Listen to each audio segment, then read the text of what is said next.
अस्सलाम वालेकुम बेटा। आज का हमारा टॉपिक है ग्राफ से रिलेटेड। ग्राफ दो तरह के आज हमने देखने हैं। आपके सिलेबस के अंदर दो ग्राफ शामिल हैं, डिस्प्लेसमेंट टाइम ग्राफ और वेलोसिटी टाइम ग्राफ। हमने दोनों को आज डिस्कस करना है। टॉपिक को स्टार्ट करने से पहले अगर हमारे चैनल पर आप नए हैं तो ग्राफ पर हमने एक लेक्चर अलग से हमने किया हुआ है, basic structure of entry test MCQs, और उसका लेक्चर नंबर है 3। आप उसे जाकर देख लें ताकि आपको ये आज का टॉपिक ज़्यादा से ज़्यादा समझ आए। तो टॉपिक को स्टार्ट करते हैं। पहला टॉपिक है हमारा डिस्प्लेसमेंट टाइम ग्राफ। ग्राफ है क्या? दो मिकदारों के दरमियान में तस्वीरी ताल्लुक। दो मिकदारों के दरमियान में ताल्लुक क्या है, उसकी तस्वीर बनाना, तस्वीरी इजहार, ये तरीकाकार कहलाता है ग्राफ का। अब ग्राफ से हमने दो तरह की इंफॉर्मेशन निकाली थी। ग्राफ का स्लोप हमें क्या इंफॉर्मेशन देता है और ग्राफ का एरिया क्या इंफॉर्मेशन देता है। ये दो इंफॉर्मेशंस निकाली जाती हैं जो मैक्सिमम हमारे सिलेबस में से एमसीक्यूज बनती हैं। तो स्लोप हमेशा याद रखिएगा, एक जो ग्राफ है डिस्प्लेसमेंट टाइम, इसका स्लोप किस तरह की इंफॉर्मेशन देता है और इसका एरिया किस तरह की इंफॉर्मेशन देता है। स्लोप को फाइंड करने के लिए मैंने सिंपलर एक तरीका आपको बताया था कि जो भी क्वांटिटी, जो भी मिकदार वाई एक्सेस के ऊपर आपको दी गई है, आप उसको एक्स एक्सेस वाली क्वांटिटी से एक्स एक्सेस वाली मिकदार से तकसीम कर लें। तो यहाँ डिस्प्लेसमेंट टाइम ग्राफ, डिस्प्लेसमेंट एक डिपेंडेंट क्वांटिटी है, इसे आपने वर्टिकल लेवल के ऊपर वाई एक्सेस के ऊपर लेना होता है, जबकि टाइम इंडिपेंडेंट क्वांटिटी है पर लिया जाता है। तो वाई एक्सेस पर डिस्प्लेसमेंट और एक्स एक्सेस पर टाइम, डिस्प्लेसमेंट को टाइम से तकसीम कर लेंगे तो स्लोप बन जाएगा। अब फिजिकल क्वांटिटी क्या बनती है? Rate of change of displacement, वक्त के लिहाज से डिस्प्लेसमेंट में तब्दीली वेलोसिटी को जाहिर करेगा। तो इसका मतलब जहन में रखिएगा, डिस्प्लेसमेंट टाइम ग्राफ का जो स्लोप है ये वेलोसिटी ऑफ द बॉडी को जाहिर करता है, वेलोसिटी ऑफ बॉडी। जबकि एरिया, एरिया के लिए मैंने सिंपलर बताया था क्या, जो भी क्वांटिटी वाई एक्सेस के ऊपर है इसे एक्स एक्सेस वाली क्वांटिटी से ज़रब कर लेना है। डिस्प्लेसमेंट को टाइम से ज़रब करते हैं, कोई फिजिकल क्वांटिटी बनती है? नहीं बनती, ऐसा कोई सेंस हमने देखा नहीं है। तो डिस्प्लेसमेंट को टाइम से ज़रब करने से किसी किस्म की कोई क्वांटिटी नहीं बनती, फिजिकल क्वांटिटी नहीं है। तो area of displacement time graph gives no information, gives no information.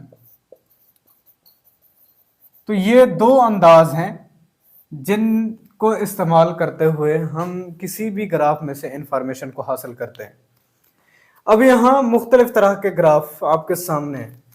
अगर डिस्प्लेसमेंट टाइम ग्राफ के अंदर एक स्ट्रेट लाइन मिल रही हो, एक स्ट्रेट लाइन टाइम एक्सेस के पैरेलल मौजूद हो, तो इस ग्राफ का स्लोप आपने फाइंड करना है। यहां गौर कीजिए, डिस्प्लेसमेंट में कोई तब्दीली नहीं आ रही, स्लोप आपने कैसे फाइंड करना था? जो मिकदार वाई एक्सिस पर है इसकी देखिए कीमत फिक्स है, कांस्टेंट है, जीरो है, डिवाइडेड बाय टाइम आपने लिखना है। जीरो को किसी भी चीज से तकसीम कर लेंगे, आंसर जीरो आपके पास। अब स्लोप जाहिर कर रहा था वेलोसिटी को, तो इसीलिए एक ऐसा ग्राफ, एक ऐसा डिस्प्लेसमेंट टाइम ग्राफ जो कि एक खत मुस्तकीम हो और टाइम एक्सेस के पैरेलल हो, इसका स्लोप वेलोसिटी की वैल्यू को जाहिर करता है और जिस्म की वेलोसिटी जीरो होगी। क्लियर? पहली बात आपने जहन में रखनी है, वेलोसिटी इसकी क्या होगी? जीरो होगी। और स्लोप के लिए जो लफ्ज इस्तेमाल किया जाता है, स्लोप को जीरो कहा जाता है या कांस्टेंट कहा जाता है, ये दोनों बातें आपने जहन में रखनी है। डिस्प्लेसमेंट टाइम ग्राफ एक हॉरिजॉन्टल लाइन हो, उस केस के अंदर स्लोप हमेशा कांस्टेंट होगा, जीरो होगा, जो कि वेलोसिटी को जीरो कर देगा। दूसरा ग्राफ, एक डिस्प्लेसमेंट टाइम ग्राफ इस तरह से हो कि एक स्ट्रेट लाइन भी हो जो कि सेंटर में से पास कर जाए। अगर इस तरह का ग्राफ ये मौजूद हो तो यहां से देखिए स्लोप आपने क्या करना है कि डिस्प्लेसमेंट को टाइम से तकसीम करना है। ऑलरेडी वेलोसिटी को बताएगा, लेकिन यहां पर गौर करें, वेलोसिटी कांस्टेंट रहेगी, एक जैसी बदलती हुई दिखाई देगी। ये आपके सिलेबस के अंदर लफ्ज इस्तेमाल किया गया है वेलोसिटी इज कांस्टेंट, लेकिन अगर ज्यादा प्रिसाइज अंदाज में इसको कहा जाए तो वेलोसिटी यूनिफॉर्म होगी, वेलोसिटी यूनिफॉर्म होगी। उसकी वजह आप ग्राफ के ऊपर थोड़ी निगाह डालें, जितना डिस्प्लेसमेंट बढ़ रहा है उतना टाइम बढ़ रहा है, जितना डिस्प्लेसमेंट बढ़ रहा है उतना टाइम बढ़ रहा है। एक जैसे वक्त के वक्फों के अंदर एक जैसा डिस्प्लेसमेंट बढ़ रहा हो तो कल हमने डिफाइन किया था कि वेलोसिटी जिस्म की यूनिफॉर्म होगी, तो ये ग्राफ यूनिफॉर्म वेलोसिटी को जाहिर करता है। कांस्टेंट वेलोसिटी के लिए एक और लफ्ज इस्तेमाल किया जाता है कि वेलोसिटी अगर जीरो हो जाए तो उस केस के लिए कांस्टेंट वेलोसिटी कहा जाता है, लेकिन चूंकि आपकी टेक्स्ट बुक के अंदर उसने ये लिखा हुआ है तो आप टेक्स्ट बुक को फॉलो कीजिएगा। वेलोसिटी कांस्टेंट को जाहिर करता है, हालांकि ये वेलोसिटी यूनिफॉर्म होती है, वेलोसिटी कभी जीरो नहीं होती, वेलोसिटी मिल रही होती है लेकिन एक जैसी बढ़ रही होती है। और इसका स्लोप कांस्टेंट होता है, कांस्टेंट है और पॉजिटिव है। देखें कांस्टेंट कितना है, जितना कुछ डिस्प्लेसमेंट बढ़ रहा है उतना कुछ टाइम बढ़ रहा है, तो एक जैसे वक्त के वक्फों के अंदर डिस्प्लेसमेंट का बढ़ना स्लोप को जाहिर करेगा, वेलोसिटी भी कांस्टेंट हो जाएगी, स्लोप भी कांस्टेंट हो जाएगा। इसके बाद एक ग्राफ डिस्प्लेसमेंट टाइम ग्राफ, अगर हमारे पास कर्व्ड हो, कर्व्ड लाइन हो हमारे पास, उस केस के अंदर स्लोप क्या होगा, इंक्रीजिंग होगा और पॉजिटिव होगा। ये कैसे फाइंड किया जाता है? देखिए स्लोप का एक और भी मैंने आपको अंदाज बताया था कि स्लोप बराबर होता है tan थीटा के। आपको अगर एंगल बेस्ड इंफॉर्मेशन दे दी जाए तो एंगल बेस्ड इंफॉर्मेशन के अंदर आपने स्लोप tan थीटा से फाइंड करना होता है।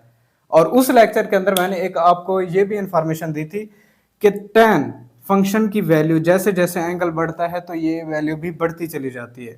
तो आपने क्या करना है कि अगर ग्राफ आपके पास कर्व्ड हो तो उस केस के अंदर आपने यूं हॉरिजॉन्टल लाइंस लगा लेनी है और हर लेवल के ऊपर देखें तो ये एंगल बढ़ता हो चला जा रहा है, एंगल की वैल्यू इंक्रीज कर रही है, तो इसका मतलब tan थीटा इंक्रीज करेगा, जो इनडायरेक्टली तौर पर कहा जा सकता है कि स्लोप इंक्रीज कर रहा है। इसीलिए ये लफ्ज इस्तेमाल किए जाते हैं कि अगर displacement time graph curved line हो उस केस के अंदर हमेशा स्लोप इसका इंक्रीजिंग होगा, पॉजिटिव होगा, जो जाहिर करेगा कि वेलोसिटी इंक्रीजिंग है। क्यों? स्लोप वेलोसिटी को ही रिप्रेजेंट करता है, तो इसीलिए वेलोसिटी इंक्रीजिंग होगी। अब यहां गौर कीजिएगा, graph bending toward the displacement axis represent the increasing velocity of the body. अगर ग्राफ डिस्प्लेसमेंट एक्सिस की तरफ बेंड हो रहा है, जैसे यहां पर ये ग्राफ हमारे सामने है, तो इस बेंडिंग ग्राफ के लिए हमेशा याद रखिएगा कि वेलोसिटी जिस्म की हर लम्हा बढ़ रही होगी, तो इंक्रीजिंग वेलोसिटी को ये ग्राफ जाहिर करता है। एक और ग्राफ यहाँ पर डिस्प्लेसमेंट टाइम के दरमियान इस तरह का ग्राफ हो, इसके स्लोप को देखें, ये डिक्रीजिंग है और नेगेटिव है। उसकी वजह स्लोप को आप फाइंड करते हैं tan थीटा से। अब यहां हॉरिजॉन्टल लाइंस लगा लें, ये एंगल कुछ है, यहां एंगल कुछ होगा, यहां एंगल कुछ होगा और यहां एंगल अप्रॉक्सीमेटली इक्वल टू 0, यानी कि ये हॉरिजॉन्टल होना शुरू हो जाता है यहां ग्राफ। अब गौर करें, जैसे जैसे एंगल कम होता चला जा रहा है वैसे वैसे tan थीटा की वैल्यू कम होती चली जाएगी और स्लोप कम होता चला जाएगा। जैसे जैसे थीटा की वैल्यू डिक्रीज करती चली जाएगी वैसे वैसे स्लोप की वैल्यू डिक्रीज होती चली जाएगी, और डिक्रीजिंग स्लोप या नेगेटिव स्लोप भी इसके लिए इस्तेमाल किया जाता है। वेलोसिटी डिक्रीज होना शुरू हो जाएगी क्योंकि डिस्प्लेसमेंट टाइम ग्राफ का स्लोप हमेशा वेलोसिटी को जाहिर करता है। तो यहां इंफॉर्मेशन जो हमें मिली, graph bending towards the time axis represent the decreasing velocity of the object. अगर displacement time graph time axis की तरफ बेंड हो रहा हो तो उस वक्त ये जिस्म की डिक्रीजिंग वेलोसिटी को रिप्रेजेंट कर रहा होता है। अब इन तमाम इंफॉर्मेशन को अगर एक एग्जांपल की मदद से समझना चाहें, हम फर्ज कर लेते हैं कि एक जिस्म है जो इस पोजीशन ओ से लेकर किसी पोजीशन यहां डी तक मूव करता आ रहा है। अब इसकी जो मोशन है वो डिफरेंट पाथ के ऊपर है, पाथ आपके सामने है लेकिन पाथ स्ट्रेट लाइन है, यहां भी स्ट्रेट लाइन है, आगे ये स्ट्रेट लाइन के अंदर मूव करता है, आखिर के अंदर भी इसकी जो मोशन है वो एक स्ट्रेट लाइन पाथ के ऊपर है। इस तरह के ग्राफ के लिए हमने कैसे इंफॉर्मेशन इसमें से निकालनी होती है, हम इसको मुख्तलिफ तरह के सेक्शंस के अंदर तकसीम कर लेते हैं। यहां से लेकर यहां तक ये सेक्शन ए बना देते हैं, यहां से लेकर यहां तक इसे सेक्शन बी बना देते हैं, यहां से लेकर यहां तक ये सेक्शन सी अगर कह दे, और ये जो सामने हॉरिजॉन्टल या टाइम एक्सेस के ऊपर ये सेक्शन मौजूद है, इसको डी सेक्शन बना दें। तो गौर कीजिएगा, सेक्शन ए के ऊपर इस सेक्शन के लिए इस पॉइंट तक, इस सेक्शन के लिए स्लोप हर लम्हे बढ़ रहा है। एंगल को अगर आप गौर करेंगे तो एंगल बढ़ता हुआ दिखाई दे रहा है। एंगल के बढ़ने की वजह से स्लोप बढ़ जाएगा, और बढ़ते हुए स्लोप को हमेशा पॉजिटिव कंसीडर किया जाता है। अब डिस्प्लेसमेंट टाइम ग्राफ है, स्लोप इसका वेलोसिटी को जाहिर करेगा, तो इसका मतलब वेलोसिटी बढ़ रही है, इंक्रीजिंग वेलोसिटी को रिप्रेजेंट करेगा। अगर वेलोसिटी बढ़ रही हो तो हमेशा जिस्म की जो मोशन होती है वो एक्सेलरेटेड मोशन होती है। ये भी बात ध्यान में रखिएगा, बढ़ती हुई वेलोसिटी के लिए जिस्म की मोशन एक्सेलरेटेड, और इंक्रीजिंग वेलोसिटी में हमेशा एक्सेलरेशन की वैल्यू पॉजिटिव हो जाती है।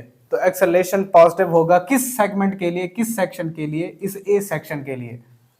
वहीं अगर बी सेक्शन के लिए, जो यहां से स्टार्ट होता है और यहां खत्म होता है, इस बी सेक्शन के लिए गौर कीजिएगा, स्लोप हॉरिजॉन्टल लाइन का स्लोप, ये ट्रिक ध्यान में रखिएगा, हॉरिजॉन्टल लाइन का स्लोप 0 होता है। अब अगर इसका स्लोप 0 है तो यहां से ये वेलोसिटी कांस्टेंट, कांस्टेंट से मुराद क्या है कि ये 0 वेलोसिटी को जाहिर करेगा।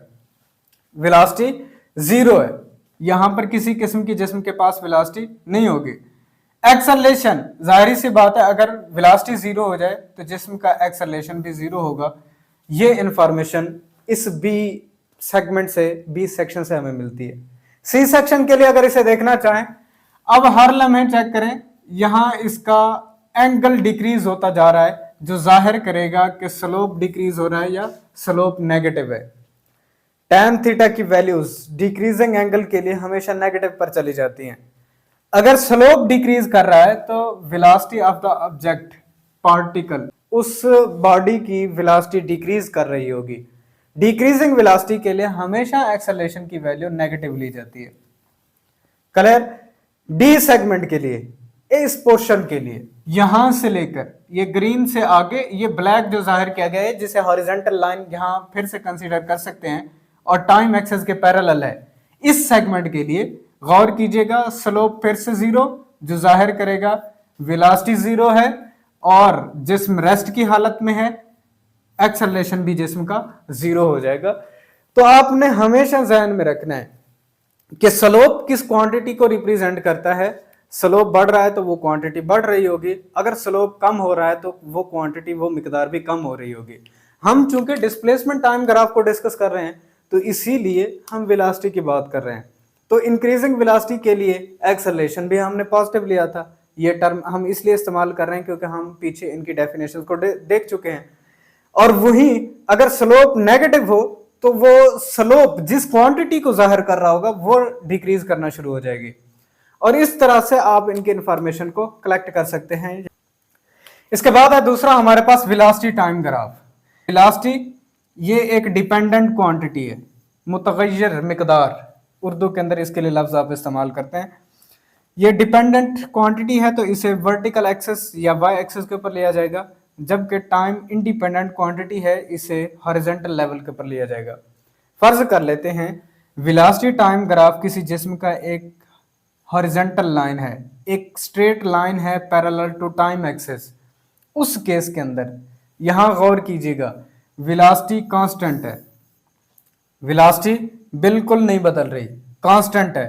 तो इस कांस्टेंट वेलोसिटी के लिए इसका जो स्लोप है वो हमेशा याद रखिएगा एक्सेलरेशन को जाहिर करेगा, और एक्सेलरेशन 0 होगा। कैसे? स्लोप बराबर होता है जो भी मिकदार y एक्सेस पर है उसे x एक्सेस वाले मिकदार से तकसीम कर देना है। Change in velocity per unit time ये रिप्रेजेंट करता था हमेशा एक्सेलरेशन को, तो slope of velocity time graph ये किसको जाहिर करेगा? एक्सेलरेशन को। अगर वेलोसिटी नहीं बदल रही, थीटा यहां अगर गौर करना चाहें 0 डिग्री है, 0 डिग्री, tan 0 होता है। तो जहां से भी आप इंफॉर्मेशन लेना चाहें स्लोप की, आप tan थीटा के एंगल से लेना चाहें, आपकी मर्जी। आप यहां से वेलोसिटी कांस्टेंट है, इसमें तब्दीली नहीं आ रही, तो यहां ऑलरेडी 0 पुट करेंगे तो 0 को टाइम से तकसीम करने से आपके पास एक्सेलरेशन 0 हो जाएगा। अब इसी वेलोसिटी टाइम ग्राफ का एरिया किस चीज को रिप्रेजेंट करेगा? ये एरिया अगर फाइंड करना चाहेंगे तो एरिया हमेशा बराबर होता है जो भी मिकदार वाई एक्सेस के ऊपर मौजूद है इसे एक्स एक्सेस वाले मिकदार से ज़रब कर देंगे। वेलोसिटी को टाइम से ज़रब करेंगे तो ये रिप्रेजेंट करता है डिस्प्लेसमेंट को, डिस्प्लेसमेंट। तो वेलोसिटी टाइम ग्राफ का एरिया ये displacement covered by a body को जाहिर करेगा, जबकि वही वेलोसिटी टाइम का slope acceleration of the body को जाहिर करता है। अब इस ग्राफ से हमें क्या इंफॉर्मेशन मिली? Line parallel to time axis represent the body is moving with constant velocity. एक हॉरिजॉन्टल लाइन जो कि टाइम एक्सिस के पैरेलल हो, तो इस केस के अंदर हमेशा याद रखिएगा उस जिस्म की वेलोसिटी क्या होगी? कांस्टेंट होगी। अगर इसका दूसरा ग्राफ देखा जाए, वेलोसिटी टाइम ग्राफ अगर एक वर्टिकल लाइन हो तो उस केस के अंदर स्लोप को चेक करें। एक वर्टिकल लाइन का स्लोप हमेशा मैक्सिमम होता है। स्लोप मैक्सिमम है तो यहां से गौर कीजिएगा, वो क्वांटिटी जो रिप्रेजेंट कर रहा होगा ग्राफ वो मैक्सिमम होगी। तो इसका मतलब क्या है? एक्सेलरेशन मैक्सिमम होगा, एक्सेलरेशन मैक्सिमम होगा। हालांकि ये प्रैक्टिकली तौर पर इम्पॉसिबल है, लेकिन चूंकि हम ग्राफ को पढ़ रहे हैं तो आपके पास इसकी इंफॉर्मेशन रहनी चाहिए। वेलोसिटी हमेशा इंक्रीजिंग होगी। अब इस ग्राफ में से जो इंफॉर्मेशन मिलती है, line perpendicular to the time axis represent the increasing velocity. एक ऐसी लाइन जो टाइम एक्सिस के ऊपर परपेंडिकुलर ठहरी हुई हो तो वेलोसिटी टाइम ग्राफ हमेशा इंक्रीजिंग वेलोसिटी ऑफ बॉडी को जाहिर कर रहा होता है। इसके बाद एक ऐसा ग्राफ जो कि कर्व्ड हो, तो उस केस के अंदर वेलोसिटी टाइम ग्राफ हमें इंफॉर्मेशन क्या देता है? स्लोप हर लम्हे एंगल के बढ़ने की वजह से tan थीटा इंक्रीज करेगा और tan थीटा स्लोप को रिप्रेजेंट करेगा। वेलोसिटी टाइम ग्राफ इसका स्लोप इंक्रीज करता है, क्योंकि वेलोसिटी टाइम ग्राफ का जो स्लोप है वो एक्सेलरेशन को रिप्रेजेंट कर रहा है, तो इसीलिए एक्सेलरेशन इंक्रीजिंग होगा और इंक्रीजिंग एक्सेलरेशन के लिए इसे पॉजिटिव कंसीडर किया जाता है। क्लियर? ये एक इंफॉर्मेशन। टाइम की वैल्यू बहुत कम बढ़ रही है जबकि वेलोसिटी की वैल्यू ज़्यादा से ज़्यादा बढ़ रही है, तो इस केस के अंदर वेलोसिटी अगर इंक्रीजिंग हो हमेशा एक्सेलरेशन पॉजिटिव होता है। अब ये ग्राफ इंफॉर्मेशन क्या देता है? A graph bending towards the velocity axis represent the increasing acceleration of the body. एक ऐसा ग्राफ जो कि वेलोसिटी एक्सिस की तरफ बेंड हो रहा हो, उस ग्राफ के अंदर हमेशा जिस्म की जो वेलोसिटी है वो इंक्रीज करेगी और एक्सेलरेशन पॉजिटिव होगा। एक और ग्राफ, अगर हमारे पास वेलोसिटी टाइम ग्राफ इस तरह से हो कि टाइम एक्सिस की तरफ बेंड हो रहा हो, तो यहाँ हर लम्हे एंगल कम होता जा रहा है। एंगल के कम हो जाने की वजह से स्लोप कम होगा, स्लोप डिक्रीज कर जाता है। इस तरह के ग्राफ के लिए स्लोप डिक्रीज कर जाता है। वेलोसिटी टाइम ग्राफ का स्लोप एक्सेलरेशन को रिप्रेजेंट करता है, तो एक्सेलरेशन हमेशा नेगेटिव हो जाता है, डिक्रीजिंग एक्सेलरेशन, या इसे नेगेटिव एक्सेलरेशन कहते हैं। एक और लफ्ज भी इसके लिए इस्तेमाल किया जाता है, रिटार्डेशन।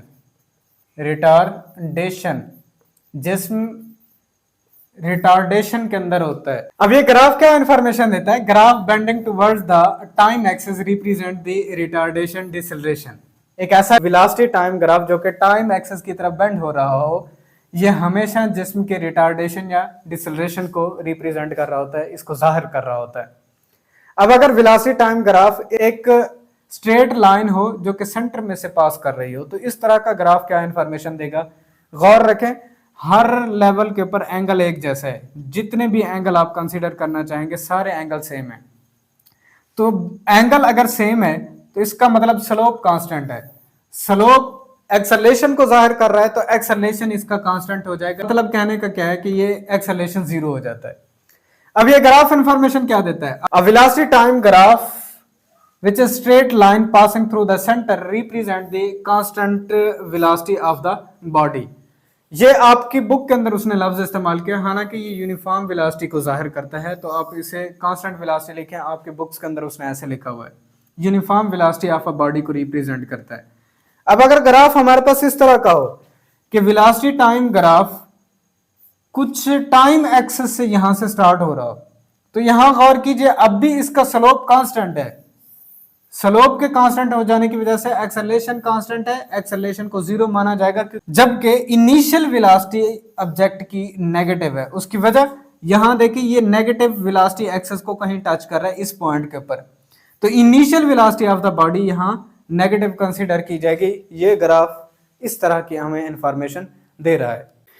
तो ये था हमारा आज का टॉपिक, वेलोसिटी टाइम ग्राफ और डिस्प्लेसमेंट टाइम ग्राफ, जहां पर हमने इन क्वांटिटीज़ के दरमियान में जो ताल्लुक है, जो रिलेशनशिप है, इसका तस्वीरी इजहार हमने आज सीखा। तो ये ग्राफ हमारे बेटा बहुत इंपॉर्टेंट है।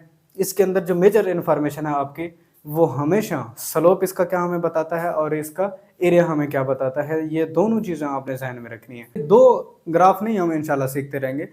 आगे आने वाली हर क्वांटिटी के अंदर हम देखेंगे कि मुख्तलिफ तरह की क्वांटिटीज़ को अगर कांस्टेंट कर दिया जाए तो बाकी दो क्वांटिटीज़ के दरमियान में किस तरह का रिलेशन होगा, और उस रिलेशन की बुनियाद पर हम उनके दरमियान में ग्राफ किस तरह का ड्रा करेंगे।